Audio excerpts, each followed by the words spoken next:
wabarakatuh. Salam sehat dan bahagia untuk kita semua. Perkenankanlah saya, Reni Listiawati, calon guru penggerak angkatan 6 dari SD Negeri 21 Kota Tegal, akan memaparkan koneksi antar materi modul 1.1, kesimpulan dan refleksi pemikiran Ki Hajar Dewantara. Seperti yang telah saya pelajari dari modul 1.1, bahwa intisari pemikiran Ki Hajar Dewantara tentang filosofis pendidikan adalah sebagai berikut.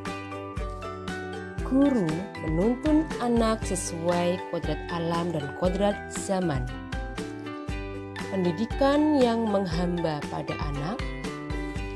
Perubahan budi pekerti sebagai hasil dari pendidikan.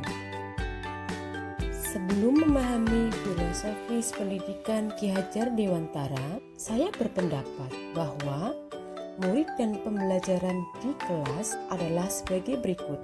Yang pertama, murid yang mendapat nilai akademik bagus adalah murid yang hebat.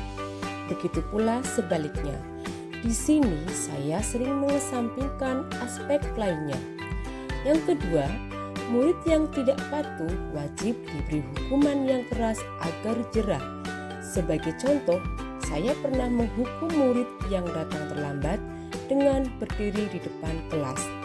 Yang ketiga, guru sebagai pusat pembelajaran di kelas, meskipun guru tersebut mengajar dengan berbagai metode. Yang keempat, kelas yang tenang dan hening menunjukkan kelas yang nyaman bagi murid dan terkendali.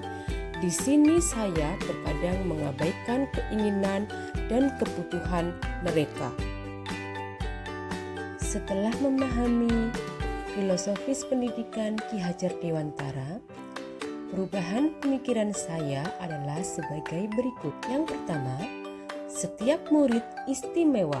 Mereka mempunyai bakat dan keunikan masing-masing, tidak hanya di dalam bidang akademik saja.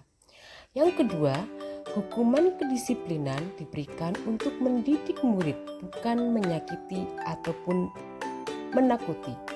Yang ketiga, pembelajaran di kelas yang berpusat atau berpihak pada murid.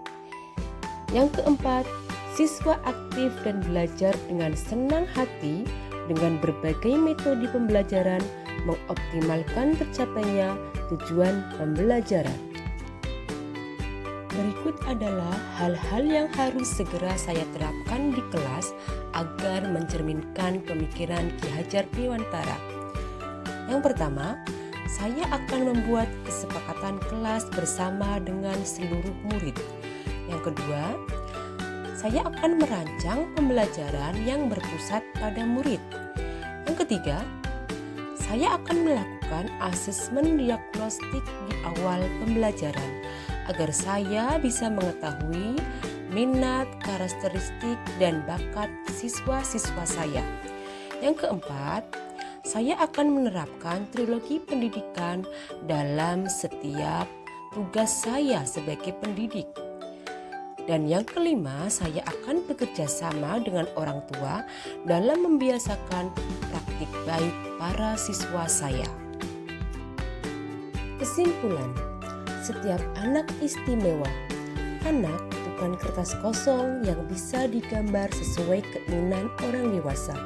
Seorang anak lahir dengan kekuatan kodrat yang masih samar-samar.